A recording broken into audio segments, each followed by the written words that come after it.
بەناوی خوای گەورە و میهرەبان سوپاس و ستایش بە خوای گەورە درود و ڕەحمەت بۆ گیانی پاکی حەزرەتی محەممەد المستەفا صلی الله عليه وسلم. بەڕێزان و خۆشەویستان، من دکتۆر کۆچەر عومەر قورئانخوێنی نەدەوڵەتی ئامادەکار و پێشکەشکاری بەرنامەی توێشوی NRT بە درێژایی مانگی ڕەمەزانی پیرۆز لە خزمەتان ئابم بە هاوکاری هەردوو دادوەری بەڕێز مامۆستا محمود عەبدوڵڵا محمود و بەڕێز دکتۆر ئیسماعیل حەسەن فەتاح بۆ پێشکەشکردنی بەرگۆ بابەتەکانی ئەم بەرنامە جوانە کە تایبەتە بە پێشبڕکێی دەنگخۆشی و جوانخوێندنەوەی قورئانی پیرۆز. بەڕێزان لە دوای بینینی ئەم راپۆرتە ئەگەڕێنەوە بەلاتان بینەرمان بن. يقولوا آمنا وهم لا يفتنون. کەناڵی NRT لە مانگی ڕەمەزانی پیرۆزدا و واگرێزگرتن لەو مانگە با بەرنامەیەکی تایبەتی ئاینی بینەرانی خۆی بەسەر دەکاتەوە و لە مزگەوتەکەی کاک ئەحمەدی شێخی سلێمانیەوە کە بە مزگەوتی گەورە ناسراوە زنجیرە بەرنامەیەکی تایبەت بە جوان خوێندنەوە و دەنگخۆشی قورئانی پیرۆز لە چوارچێوەی بەرنامەی توێشووی NRTدا ئامادە دەکات و لە شاشەی NRTەوە پێشکەشی بینەرانی دەکا. ئەم بەرنامەیە لە هەریەکە لە پارێزگاکانی سلێمانی و هەولێر و دوهۆک و کەرکووک عاشق و شەیدایانی قورئانی پیرۆز بەشداریان تێدا کردووە و لە خۆناغی بەرایی و تاقیکردنەوەی بەشدارانیشدا نزیکەی 230 بەشدار بوو هاتوونەتە بەرنامەکەوە و لەو ژمارەیەش نزیکەی 60 بەشدار بوو بۆ خۆناغی تۆماری بەرنامەکان و پێشبڕکێ سەرکەوتون و لەو ژمارەیەش نزیکەی 35 بەشدار بوو بۆ خۆناغی دووەمی بەرنامەکە سەردەکەون کە لە ئێستادا بەرنامەکە لە تۆمارکردندایە.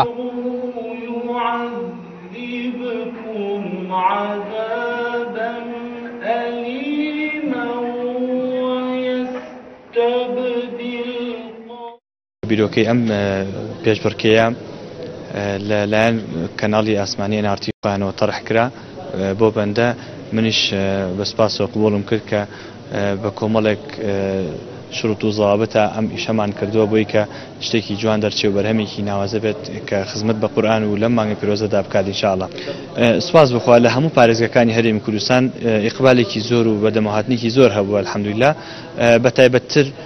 بەتایبەتتر ئەم ساڵ ئەوەی ئەیبینین جۆش و خرۆشێکی زیاتر هەیە، حەماسەتێکی زیاتر هەیە لە ساڵانی ڕابردوو کە لە کەناڵەکانی ترەوە ئەم پێشبڕکێیەمان کردووە، بەڵام بۆ ئەم ساڵ کە یەکەم جارە کەناڵی NRT هەستا بەم ئەرکە پیرۆزە. بەشێک لە بەشدارانی ئەو بەرنامەیە بە ئومێدەوە دەڕواننە بیرۆکەی بەرنامەیەکی لەو جۆرە و داواش دەکەن لە دوای مانگی ڕەمەزانی پیرۆز و لە خۆناغێکی نوێدا NRT درێژە بەو جۆرە بەرنامە نەبدا. عین البداية دەستخۆشی القناة NRT دکەم ئەبڕێز و احتراموە کە ئەو ڕابین ئەبواکردنا مسابقە قورئانە پیرۆز بوان جەحیل و گەنج و خورد و تۆڵازێت کوردستانی هەبیا مەشخر کەناڵێت ئاسمانی ئەوەکو ئەو ڕابن ئەب مسابقاتێت وەکی وێ مسابقە پڕخێر و بەرەکەت دەستخۆشیل کارمەند و کەوادیرێت قناة NRT جی دکەین کە ئەوە دڕۆژە ئەت خزمەت ئەمەدا و والله ام الباجير آكري وباجير دهوك وباجير زوخ ام بيك ويتات قافلكين ام تاتيه ايره باجير سليمانيه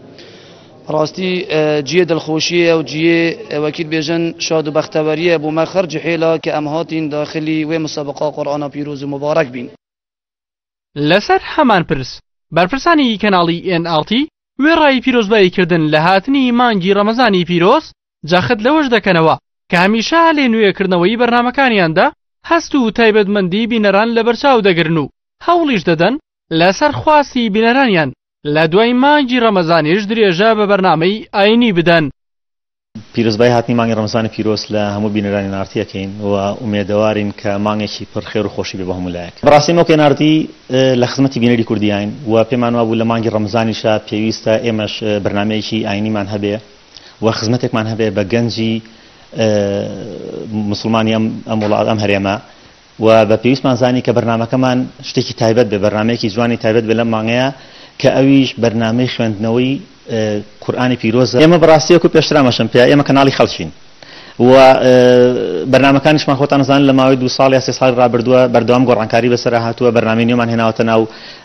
پرۆگرام. ستافی سەرپەرشتیاری بەرنامەی توێشووی NRT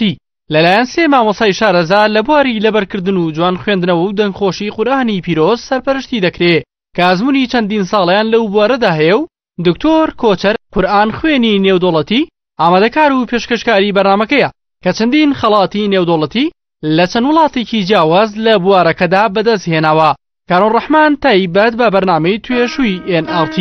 سلەیمانی.